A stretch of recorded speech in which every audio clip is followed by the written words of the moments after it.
Hi guys, we are back to Joseph and Refugee. I'm starting on page 93. It says, at this point, they are somewhere on the Atlantic, 10 days from home. Joseph smelled the small group of kids through the raised doorway into the bridge of the St. Louis. The bridge was a narrow, curving room that stretched from one side of the ship to the other. Bright sunlight streamed in through the 24 windows.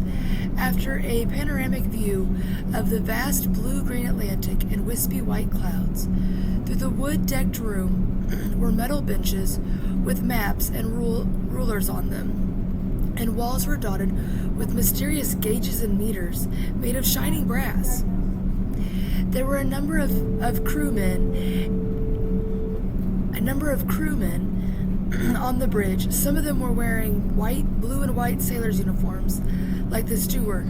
3 more were in brass-buttoned blue jackets with gold bands and cuffs, and blue officer caps with gold trim. One of the regular sailors stood at a spoked steering wheel, the size of a tire wheel with handles sticking out of it. It looked like a steering wheel Joseph had seen in paintings of pirate ships, but this one was metal and connected to a regular pedestal.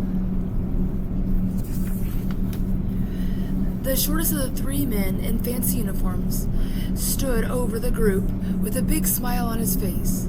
Joseph recognized him from the Shabbos service. "Welcome to the bridge, boys and girls," he said. "I'm Captain Schroeder." The captain shook each of their hands, even though none of them were older than 13. One of the parents on board of the ship had arranged for a tour of the bridge and engine room for any children who wanted to attend, and 8 of them had signed up. Ruthie and Eveline hadn't been interested, but Retna was there, along with a few of the older kids. Captain Schroeder introduced them to his first officer and other crew on the bridge, and showed them what some of the gauges and dials meant. Louis listened eagerly. This was the engine room of the St. Louis. Captain Schroeder exclaimed, "When we want to change speed, we grip these handles, slide them all the way forward, and then pull back to a new setting." He smiled. "I'm not going to change the speed now, because we've gotten the engine set right, and that's where we want them." Joseph noticed both handles were set to a head full. "Are we going full speed because we're racing 2 other ships to Cuba?" Joseph asked.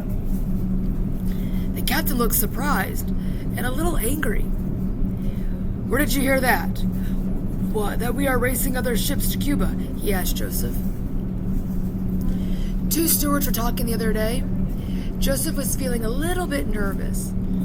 They said that if we don't make it there first, they might not let us in. The captain pierced his lips and glanced meaningfully at his first officer, who looked concerned. The captain turned on his smile again. "We're not in any kind of race," he said, looking from Joseph to the other kids. "We're just making the best possible speed because we have calm seas and following wind. You've got nothing to worry about. Or perhaps Petty Officer Jock will show you the engine room."